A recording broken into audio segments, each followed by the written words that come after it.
This is Here's How, Ireland's political, social and current affairs podcast, presented by William Campbell. Thank you for downloading episode 57 of Here's How. Barack Obama said that if you doubt the gender pay gap, your maths are bad. Donald Trump said that if women want equal pay, they should work harder. In this podcast, we'll have a look at a campaign for equal pay that's running now in Ireland.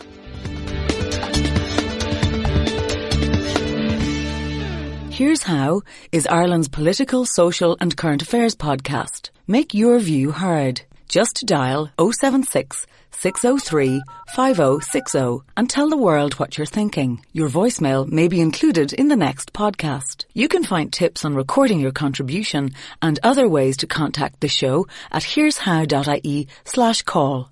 Over the course of her career, a working woman with a college degree will earn on average hundreds of thousands of dollars less than a man who does the same work.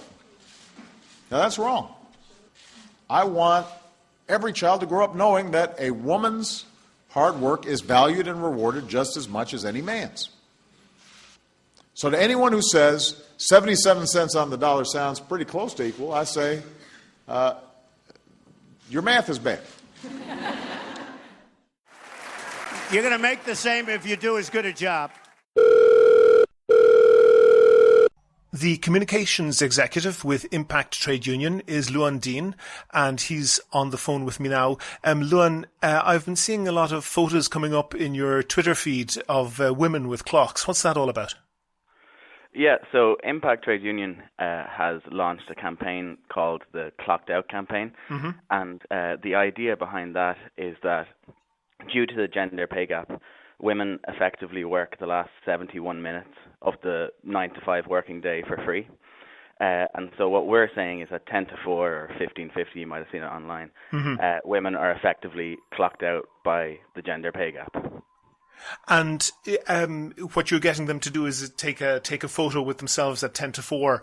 And the point being that, and this is quite an eye-catching campaign, you're obviously going for the selfie generation. The point being that after that time, in a typical, obviously we're going with averages here, but in a typical 9 to 5 workday, an average woman is not being paid when the guy sitting beside her doing the same job is. Is that the point? Well, roughly speaking, that is the point. As you say, yeah, we're going for the whole kind of selfie thing in the style of the no makeup selfie or whatever campaign you may have seen in the past. In terms of the guy sitting beside her, it's slightly more nuanced than that, I suppose. Give me the nuance. We're a podcast here. We have an intelligent listenership, and we get to the nuance. Tell me the nuance. Sure. Okay.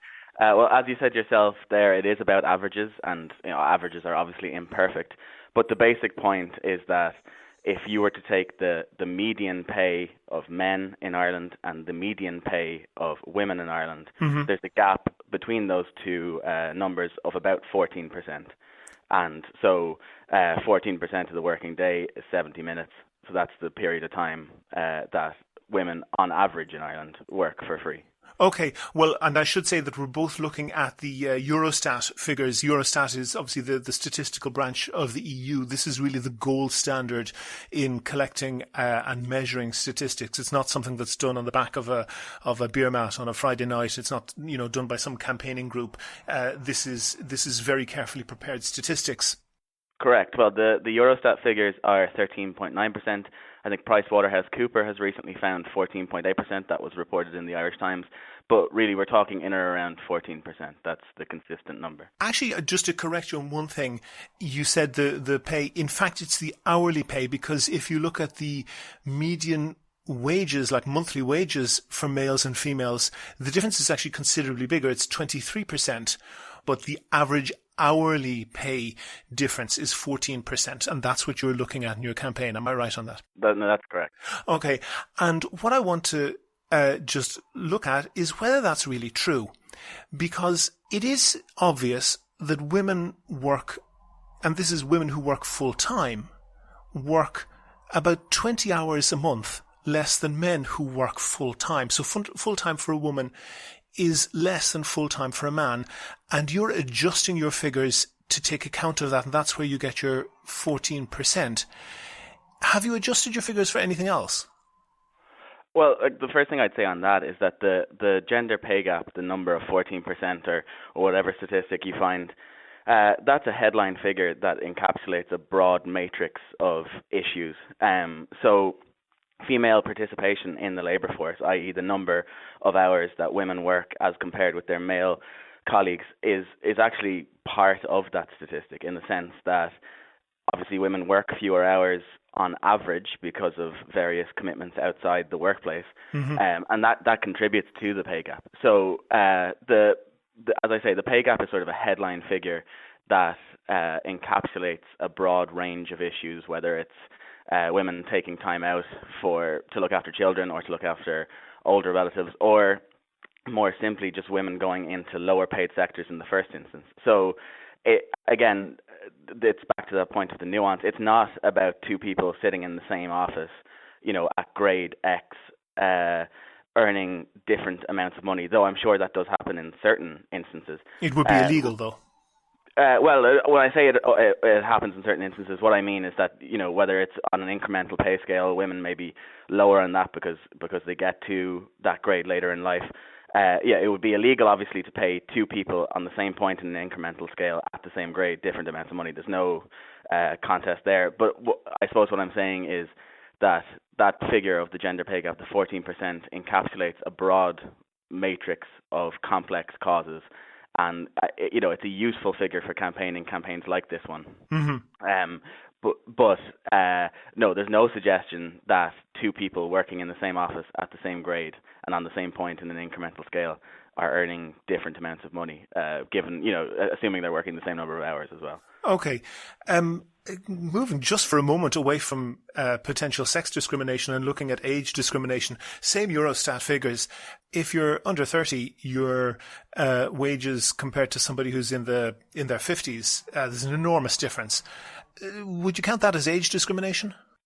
Well, I mean, there are differences between people who are older and younger for many reasons. Like the most obvious reason would be that when you're older, you tend to be more senior in an organization than when you're younger. So the opportunity. And you have more experience, is what you mean. True, yeah. I want to look at that. I want to look at that a little bit, because age there is obviously a proxy for experience, and nobody's going in and like adding in their wage, adding in somebody's age to calculate their wages, but they are looking at their experience when they're seeing what level of wages they would offer to someone. And of course, somebody who is 50 is going to have way more experience than somebody who is 25. Therefore, they're getting paid considerably more, usually, some exceptions, but that doesn't even remotely constitute evidence of age discrimination. Would you agree? I agree that it's reasonable that as somebody progresses through an organization to more senior levels, they are paid more. Certainly, that's fair. Okay, but if we go back to the fact that men, on average, work 20 hours a month, which works out at about 6 working weeks per year. If every year men are working 6 weeks more, that means that they will have considerably more experience, even if both men and women are working full time.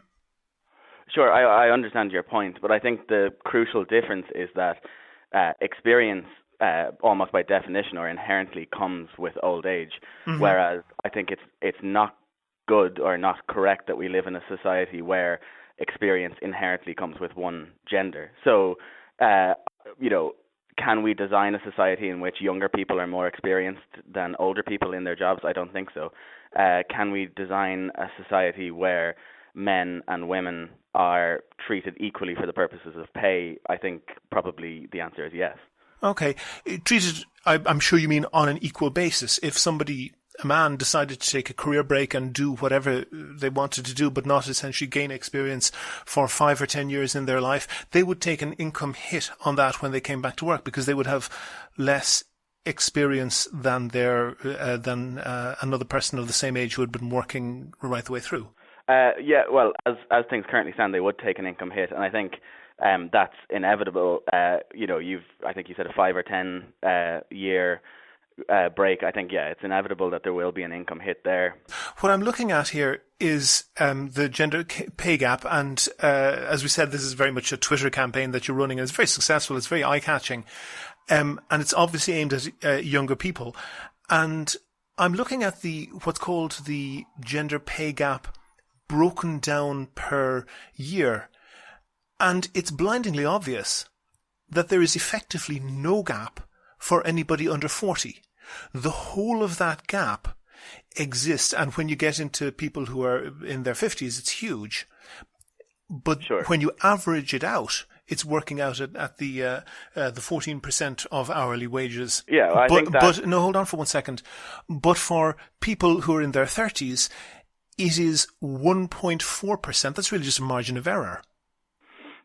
Sure, but I think what that demonstrates is that the pay gap really emerges as women take time to look after children. I mean, those are the years where women often have children, childcare becomes an issue, and it's during those years that the pay gap emerges. So I understand what you're saying, that during those years men accrue more experience, certainly more workplace experience. I mean, I think there's experience can be defined in other ways too, but men accrue more experience during those years, so in some sense are more valuable to an organization after that. However, I think that's just a fundamental sort of flaw in the way that we've constructed society or work in society, in the sense that 50% of the population are sort of, their pattern of life is not properly valued when it comes to working. Okay, well, some women keep working on through, some don't. And as we said, we're dealing with averages.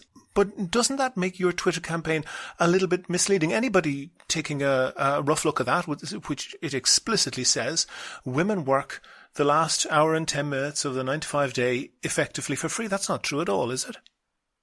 Well, I think it is true in some sense. Like, I mean, of course, look, this is a Twitter campaign. As I'm sure you're aware, 140 characters doesn't leave an awful lot of space for nuance. What we're going for is eye-catching. The point of the campaign, by the way, is to put pressure on government to introduce gender pay gap reporting legislation. That's the legislation that has been brought in the UK and in Germany, where firms, companies, employers of all descriptions with more than 50 employees would be required by law to publish the gender pay gap within their own organizations. That's the purpose of the campaign. So in terms of the campaign, the eye-catching images, our hope with them is to put pressure on governments to introduce this kind of legislation. Okay, but you have to admit there's a huge gap there, and that's to say a huge gap between what any casual Twitter user would see on your Twitter feed with these photos of women saying that they're not getting paid after 3:50, and the fact that women later in life, only after 40, earn less per hour than men because they have less experience on average. I think the concept of women not being paid after a certain point as a sort of a method of campaigning in relation to the gender pay gap is one with like a pretty clear history. If you look in Iceland, for example, I can't remember the exact date, but some date in November, women walk out for a couple of hours from their workplaces to mark the day in the year at which they effectively stop being paid. Brendan Howlin, I heard in the Dáil last month, I think he said that women are effectively unpaid for 6 days of the month. So this concept of women working for free for a certain period of, whether it's a day, a month, or a year, is not a new concept. Sure, but hang on a second. Lots of people saying something misleading doesn't make it not misleading. I don't think it's misleading. It is a. But you accept, and looking at the figures, and I know that you've gone through them carefully. You accept that for women under 30, There is no statistically significant pay gap for women in their 30s. That's to say 30 to 39. There's no statistically significant pay gap. And then for women from 40 up to retirement age, they earn per hour significantly less.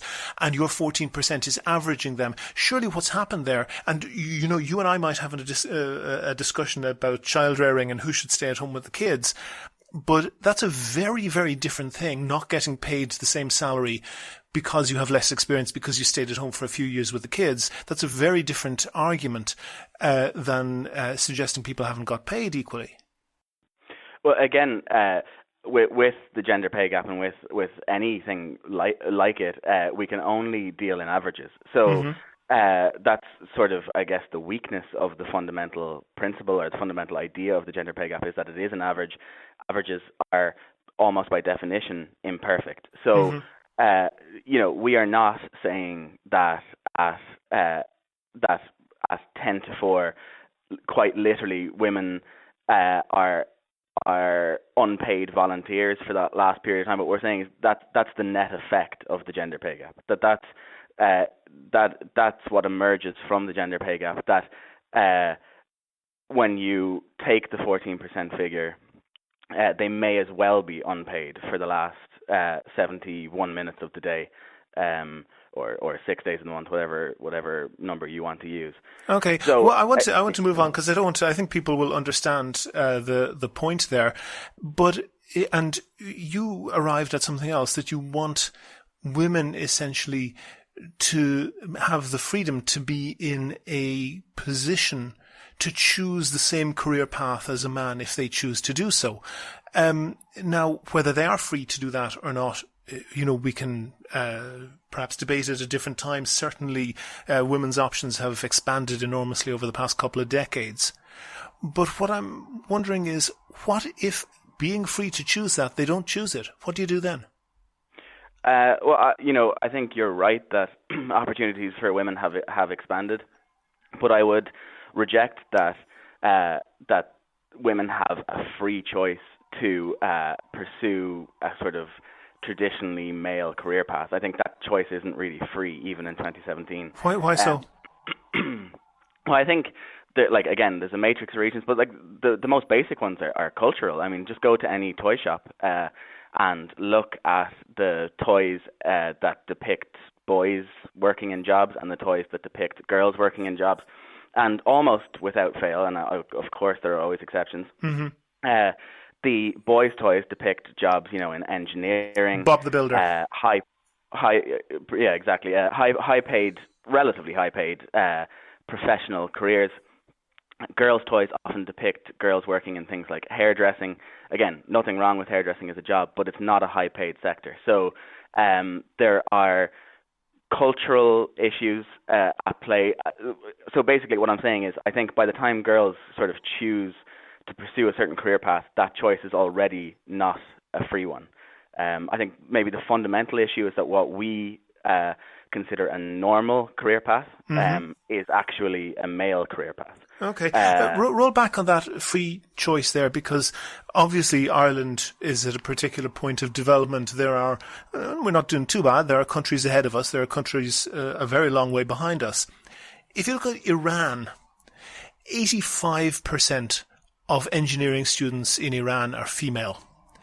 And if you go to Iran, you couldn't really get to a more sexist society. If you look at Norway, which is probably the epitome of egalitarianism, there's a very strong trend of women, young girls, moving away from male-oriented careers, for example, engineering. And the theory that attempts to explain this is that Iranian women need to get out of their home. They're being oppressed often by their fathers and brothers. They really want to go to university. But when Norwegian women and girls have free choices, they make traditional female choices. Maybe they just want that. Sure, maybe they do.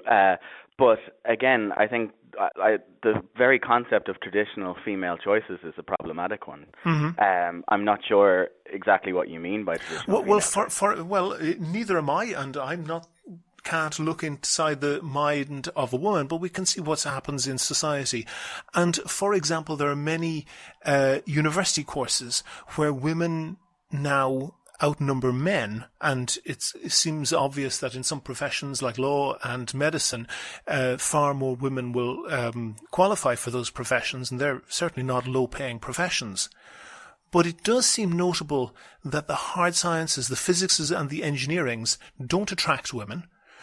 Now, it's a little bit difficult to argue that there is discrimination against women in the engineering department, but not around the corner in the law department and not across the way in the medicine department. Those are all done in the same university.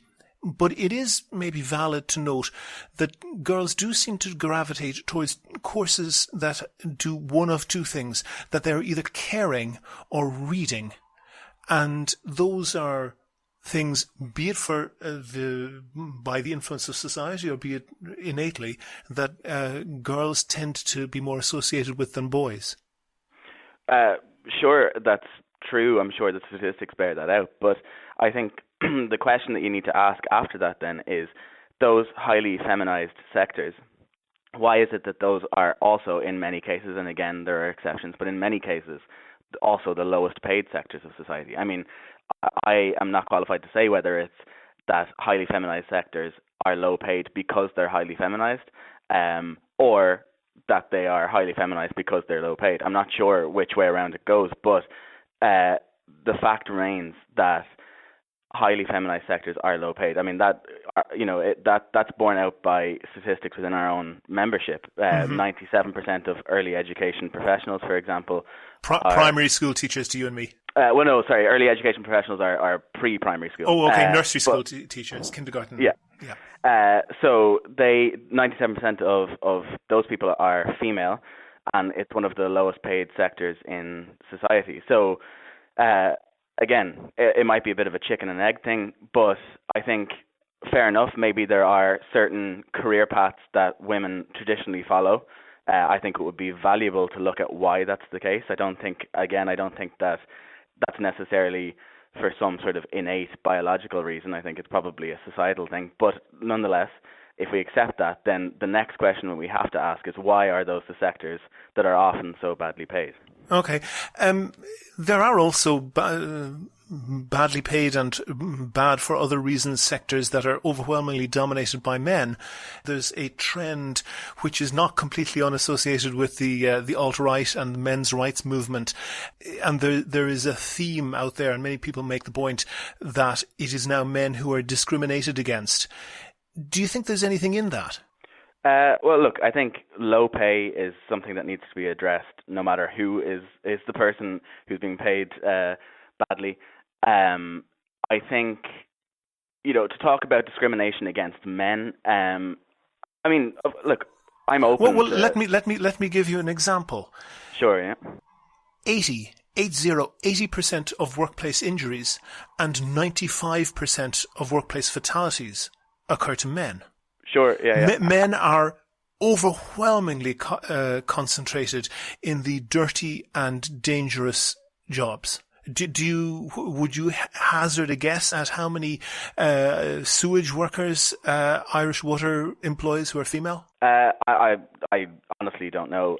But would you be happy to guess that it's as close to zero as makes no difference?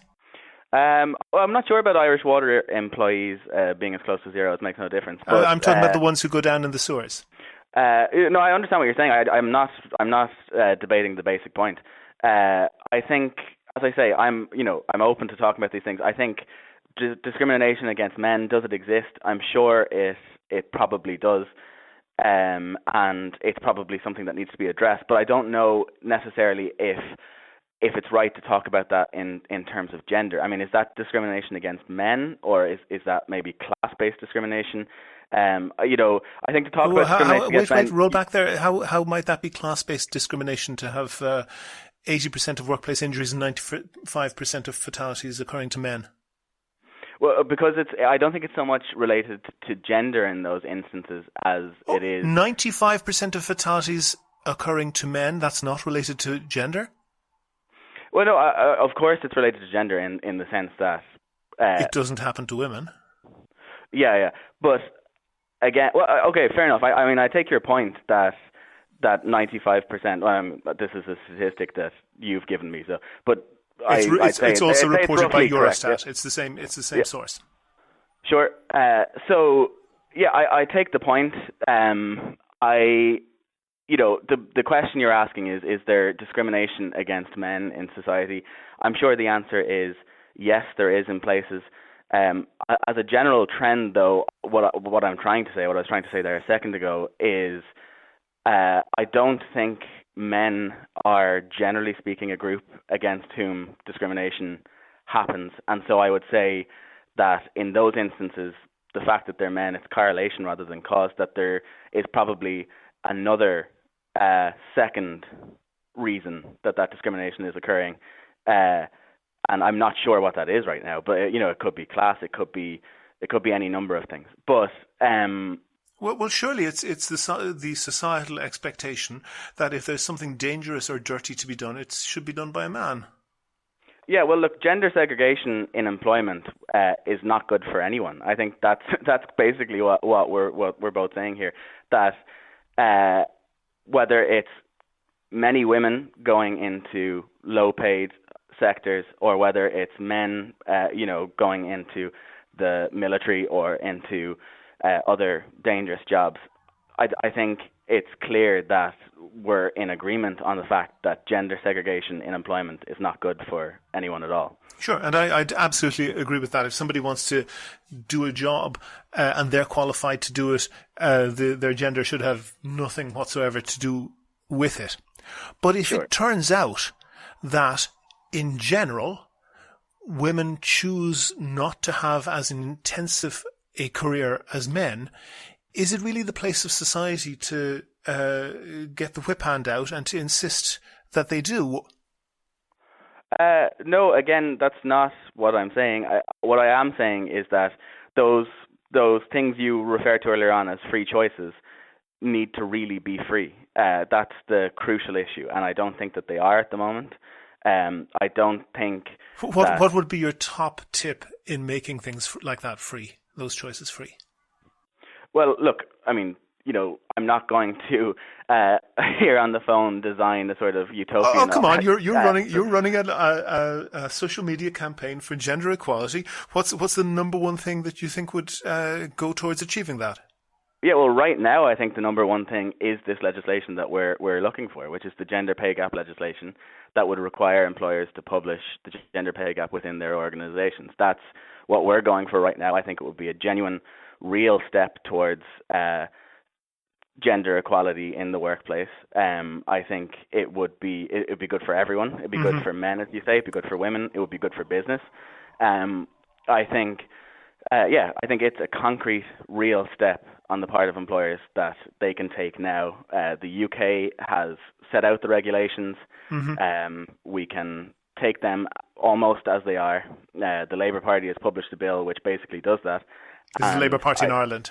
That's correct, yeah. And I think we should pursue that. I think that's a great option.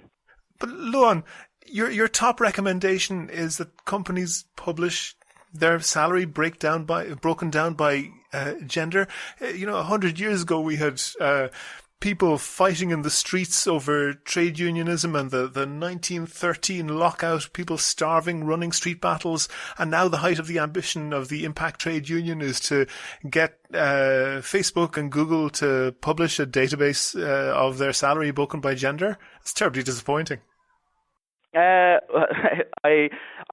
I'm not sure if it's the height of ambition of Impact Trade Union, but I think it's. I asked you what is you're pointing to a problem that could potentially be discrimination against women that's preventing women from having as high-paying jobs as men, and I'm looking for even one real passionate way that you say you would tackle that. Yeah, well, I'm more into sort of realism and taking a real concrete step. This is a real concrete step. I mean, you're saying it's not ambitious enough. Well, I think the first thing we need before we can go taking the truly ambitious steps is to have a diagnostic tool, and that's what this piece of legislation is.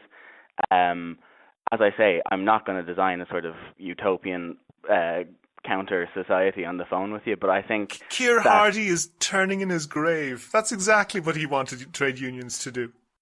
But I think what trade unions ought to be doing when it comes to gender equality is putting forward realistic options, realistic steps that can be taken here and now, that we can all agree begin to turn the tide on the gender pay gap. And I think that's, the best thing we can do is put forward real implementable steps that have a real life effect on women in Ireland. Lughan Deane, Communications Executive for the Impact Trade Union, thank you very much for talking to me. Thank you. Make your view heard. Record your own contribution and email it to podcast@here'show.ie. You can find tips on how to record a good contribution and other ways to contact the podcast at here'show.ie/call.